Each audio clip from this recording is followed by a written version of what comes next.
सुप्रसिद्ध कञ्चनजङ्घा 7-in-1 अगरबत्तीको उत्पादक सावित्री अगरबत्ती उद्योग प्रस्तुत गर्दछ प्रकृतिको सुगन्धले भरिएको मिठो सुवास जसले घरलाई शुद्ध र वातावरणलाई शान्त बनाउँछ। ओम सम्रानी कपधूप। दर्शकबिन नमस्कार। केन्द्रबिन्दु अनलाइन टिभीबाट हरेक दिन बेलुका प्रसारण हुने केन्द्रबिन्दु न्यूजमा तपाईँ सम्पूर्णलाई स्वागत गर्न चाहन्छु। म छु सिमरन स्याङ बतामङ। केन्द्रबिन्दु न्यूजमा हामी दिनभरिका टप 5 खोजमूलक तथा महत्त्वपूर्ण समाचारहरू सम्प्रेषण गर्ने गर्छौँ। सुरु गरौँ आजका समाचारहरूका प्रमुख शीर्षकहरूबाट। गुटको भेलामा सहभागी भए कारबाही गर्ने ओलीको चेतावनी। नेपाल समूहले जंगली राज गर्न खोजेको आरोप। माओवादी केन्द्रको संसदीय दलको नेतामा प्रचण्ड। चैत्र 5 गतेपछि नयाँ सत्ता समीकरण बन्ने दावी। माधव पक्षको राष्ट्रिय कार्यकर्ता भेला भोलि। आफूहरूलाई कारबाही गरेर देखाउन ओलीलाई चुनौती। कानुनी अडचनले थन्कियो जनकपुर जयनगर रेल। विधेयक पारित भएर कानुन नबनेसम्म रेल चलाउन नमिल्ने।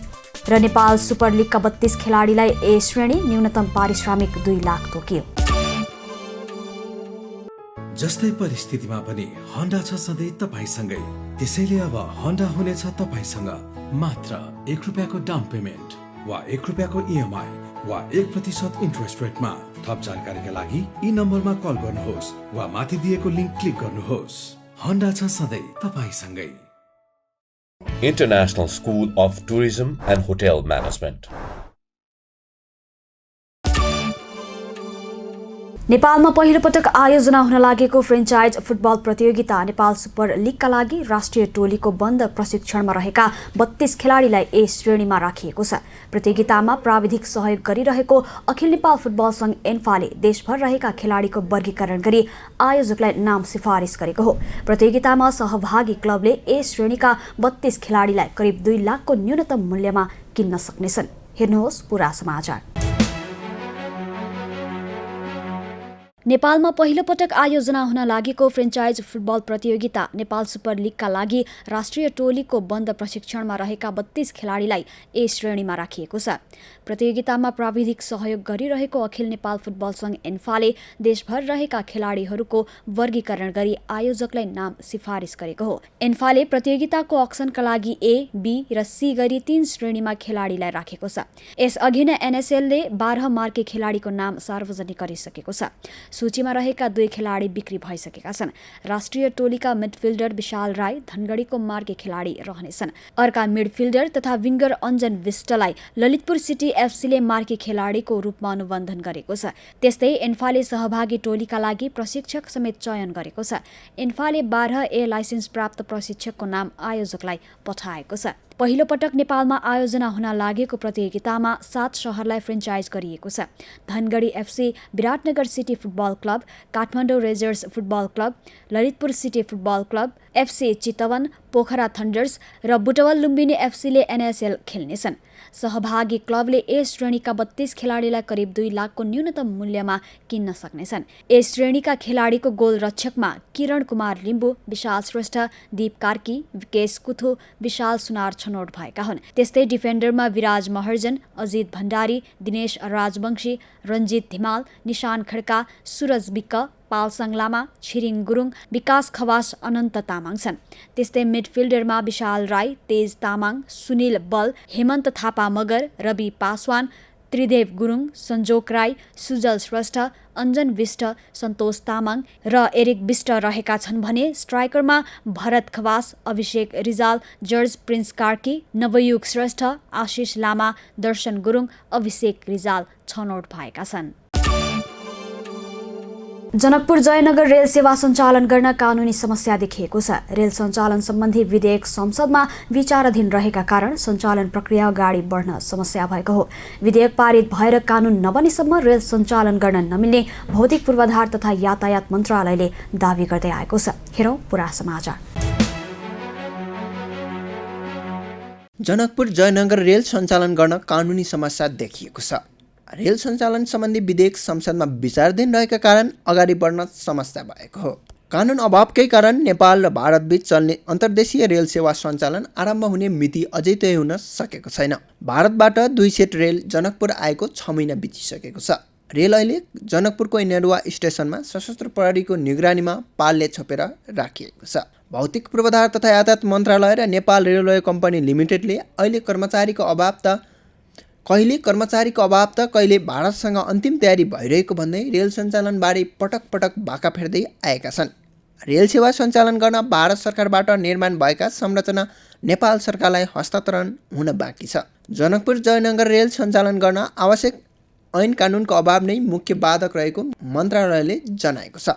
मन्त्रालयका अनुसार रेल सञ्चालन गर्न सबै तयारी पुरा भइसकेको भए पनि कानुनी समस्याले रेल सञ्चालनको विषय अड्किएको हो। रेल सञ्चालन सम्बन्धी कानुन विधेयकका रूपमा प्रतिसभामा पेश भएको थियो। सो विधेयक राष्ट्रिय सभाको विधायन समितिबाट पारित भइसकेको छ। संसद विघटनपछि अध्यादेशद्वारा नै कानुन ल्याएर रेल सञ्चालन गर्ने तयारी मन्त्रालयको थियो। सर्वोच्च अदालतले संसद पुनर्स्थापना गरिसकेको अवस्थामा संसदबाट सो विधेयक पारित भएर कानुन नबनेसम्म रेल सञ्चालन गर्न नमिल्ने मन्त्रालयको दाबी छ। जनकपुर जयनगर रेल सेवा सञ्चालनका लागि मात्र नभई मुलुकको सम्पूर्ण रेल सेवा सञ्चालनका लागि कानुन आवश्यक देखिन्छ। रेल सञ्चालन गर्न नेपाल र भारतबीच तयार पारिएको स्टेसन अपरेटिङ प्रोसिड्युरमा भारतले सहमति जनाइसकेको र नेपालतर्फको अध्ययन अन्तिम अवस्थामा रहेको छ। रेल सञ्चालन गर्न भारतले उपलब्ध गराउने आवश्यक प्राविधिक कर्मचारी नेपाल आउन तयार छन् भने अन्य कर्मचारी व्यवस्थापनबारे सरकारले टुङ्गो लगाइसकेको छ। नेकपा एमाले माधव पक्षको राष्ट्रिय कार्यकर्ता भेला बुधबारदेखि सुरु हुँदैछ। भेलाबारे जानकारी दिन मंगलबार ललितपुरमा आयोजित पत्रकार सम्मेलनमा एमालेका नेता योगेश भट्टराईले प्रधानमन्त्री ओलीलाई शक्ति र धम्की भाषा प्रयोग नगर्न चेतावनी दिएका छन्। गुटगत भेला गरे कारबाही हुन सक्ने संकेत गरेका प्रधानमन्त्रीलाई उनले अहंकारको भाषा प्रयोग नगर्न समेत सुझाव दिएका हुन्। हेर्नुहोस् पूरा समाचार। नेकपा एमाले माधव पक्षको राष्ट्रिय कार्यकर्ता भेला बुधबारदेखि सुरु हुँदैछ। भेला सुरु हुने लाग्दा प्रधानमन्त्री केपी शर्मा ओलीले मंगलबार प्रधानमन्त्री निवास बालुवाटारमा आयोजित चियापान कार्यक्रमलाई सम्बोधन गर्दै भेलामा सहभागी हुने नेता तथा कार्यकर्तालाई कारबाही गर्ने चेतावनी दिएका छन्। उनको चेतावनीसँगै एमालेका केन्द्रीय प्रचार विभाग प्रमुख योगेश भट्टराईले भने पार्टी अध्यक्ष एवं प्रधानमन्त्री ओलीलाई धम्कीपूर्ण भाषा नबोल्न आग्रह गरेका छन्। नेकपा एमालेका वरिष्ठ नेता माधव कुमार नेपाल पक्षले बुधबार गर्न लागेको राष्ट्रिय कार्यकर्ता भेलाबारे जानकारी दिन मंगलबार ललितपुरमा आयोजना गरिएको पत्रकार सम्मेलनमा उनले प्रधानमन्त्री ओलीलाई धम्की र शक्तिको भाषा प्रयोग नगर्न चेतावनी दिएका हुन्। गुटगत भेला गरे कारबाही हुन सक्ने संकेत गरेका प्रधानमन्त्रीलाई अहंकारको भाषा प्रयोग नगर्न समेत उनको सुझाव छ। कारबाही गरेर राजनीति अगाडि नबढ्ने भन्दै उनले आफूहरू कारबाही भोग्न तयार रहेको पनि जिकिर गरे। अहंकारी शैली बढ्दै गए प्रधानमन्त्रीको दुःखमा दुई थोपा आँसु चुहाउने मान्छे पनि फेला पर्न नसक्ने भन्दै उनले इतिहासको कठघरामा उभिँदा आइपर्न सक्ने प्रश्नको उत्तर दिने हिम्मत राखेर अघि बढ्न प्रधानमन्त्री ओलीलाई सुझाव दिए। इतिहासले सोधेको प्रश्नको उत्तर दिन नसकेको बेला प्रधानमन्त्री ओलीलाई इतिहासले कठोर कारबाही गर्ने उनको दाबी छ। साथसाथै प्रधानमन्त्रीजीलाई मेरो निवेदन छ, हामी सबै एकपछि अर्को कारबाही जहाँसम्म तपाईँले कारबाहीको कुरा गर्नुभएको छ यो अहङ्कारपूर्ण अभिव्यक्ति हो। हामीलाई कुनै दुःख छैन, हामी एकपछि अर्को कारबाहीको निम्ति लामबद्ध छौँ। जब इतिहासको कठघरामा तपाईँ उभिनु भएको छ, तपाईँले धेरै प्रश्नहरूको उत्तर दिनुपर्नेछ। जब इतिहासले सोधेका प्रश्नहरूको तपाईँ उत्तर दिन असमर्थ हुनुहुन्छ, ती उत्तर दिन सक्नुहुन्न, त्यो बेला इतिहासले तपाईँलाई कठोर कारबाही गर्छ। सायद त्यो बेला तपाईँको निम्ति दुई थोपा आँसु चुहाउने मान्छे नहुन पनि सक्लान्, त्यो दुखान्त स्थिति पनि आउन सक्ला। त्यसैले धम्कीका भाषा नबोलौँ, संयमताका साथ अगाडि जाउँ भन्ने हाम्रो आग्रह छ। बिहीबारसम्म सञ्चालन हुने भेलामा नेता भट्टराईले दृढताका साथ सहभागी हुन देशभरका सबै नेता तथा कार्यकर्तालाई आग्रह र अपिल समेत गरेका छन्। नेपाल कम्युनिस्ट पार्टी माओवादी केन्द्रले संसदीय दलको नेतामा पार्टी अध्यक्ष पुष्पकमल दाहाल प्रचण्डलाई चयन गरेको छ।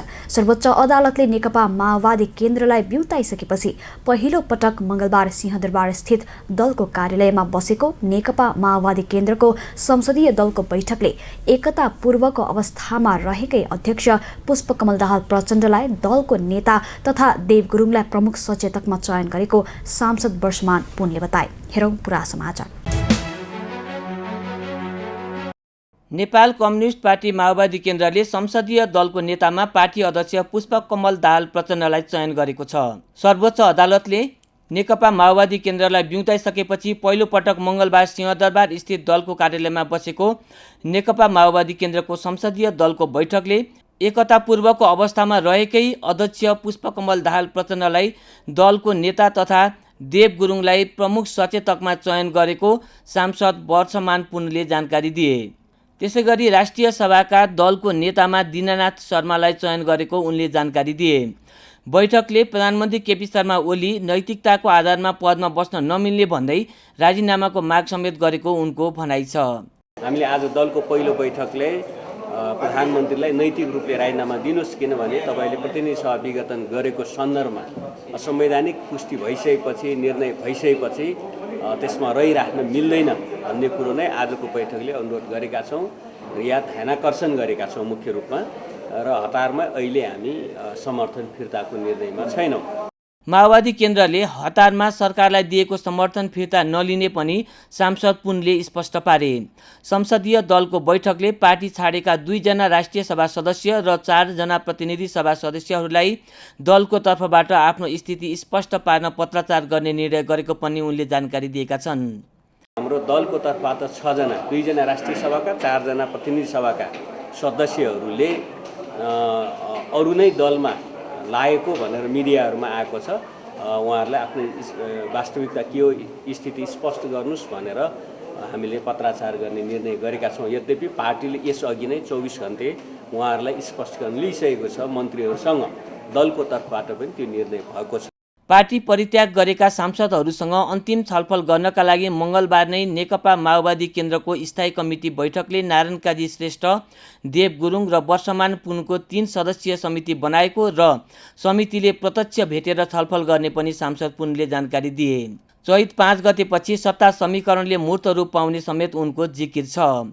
नेता पुनले प्रधानमन्त्रीले प्रतिनिधि सभा विघटन गरेका कारण विश्वासको मत लिने र कार्यकारी प्रमुख हुने नैतिक आधार गुमाइसकेको पनि बताएका छन्। अब आजको टप 1 न्युजको पालो। नेकपा एमालेका अध्यक्ष एवं प्रधानमन्त्री केपी शर्मा ओलीले पार्टी नेतृत्वका विरुद्ध आफू खुसी गुटगत भेला नगर्न, नगराउन र त्यस्ता भेलामा सरिक नहुन सबै नेता कार्यकर्तालाई निर्देशन दिएका छन्। बालुवाटार स्थित प्रधानमन्त्री निवासमा आयोजित चियापान समारोहलाई सम्बोधन गर्दै प्रधानमन्त्री ओलीले वरिष्ठ नेता माधव कुमार नेपाल समूहले आह्वान गरेको भेलामा सहभागी नहुन निर्देशन दिएका हुन्।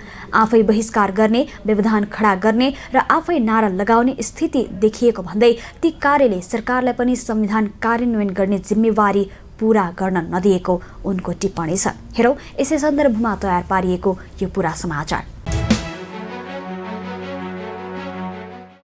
नेकपा एमालेका अध्यक्ष एवं प्रधानमन्त्री केपी शर्मा ओलीले पार्टी नेतृत्वका विरुद्ध आफू खुसी गुटगत भेला नगर्न, नगराउन र त्यस्ता भेलाहरूमा सरिक नहुन सबै नेता कार्यकर्तालाई निर्देशन दिएका छन्। बालुवाटार स्थित प्रधानमन्त्री निवासमा आयोजित चियापान समारोहलाई सम्बोधन गर्दै प्रधानमन्त्री ओलीले वरिष्ठ नेता माधव नेपाल समूहले आह्वान गरेको भेलामा सहभागी नहुन निर्देशन दिएका हुन्। उनले पार्टीभन्दा बाहिर गएर गुटगत भेला नगर्न पनि चेतावनी दिएका छन्। पार्टी विधि विधान अनुसार चल्ने भन्दै उनले मनपरी गर्ने छुट कसैलाई नभएको पनि बताएका छन्। कानुनका नजरमा सबै समान हुने भन्दै उनले निर्देशन विपरीत गुटगत भेला भएमा कारबाही हुने समेत चेतावनी दिएका छन्।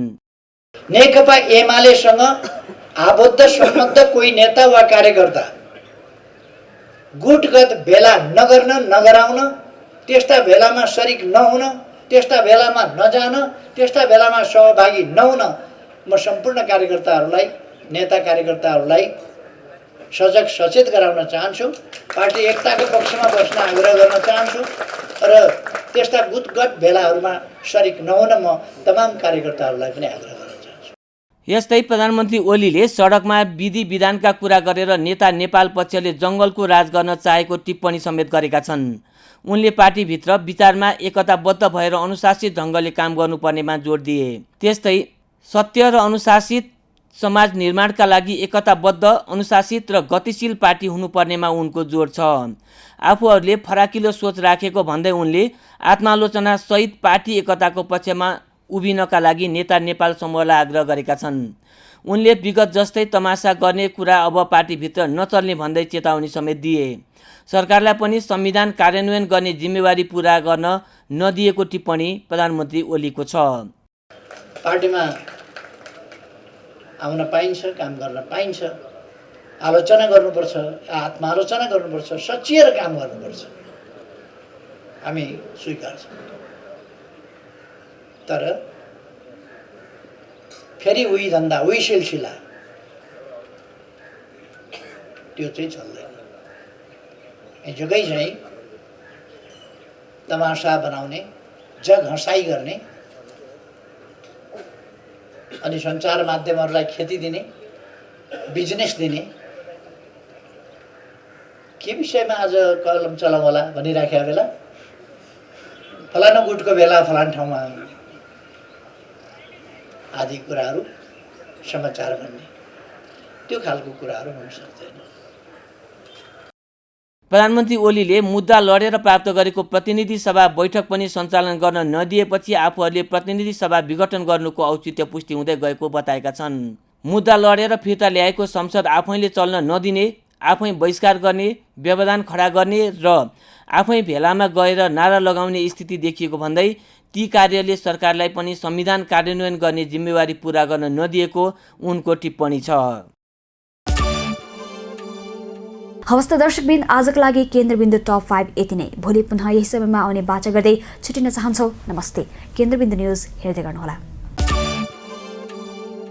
कलङ्कीमा अवस्थित नेपालकै पहिलो ठुलो र अत्याधुनिक होलसेल बजार एनबीटीसी सञ्चालनमा कम्प्लेक्समा सम्पूर्ण फेन्सी तथा कस्मेटिक सामानहरू होलसेल मूल्यमा उपलब्ध छन्।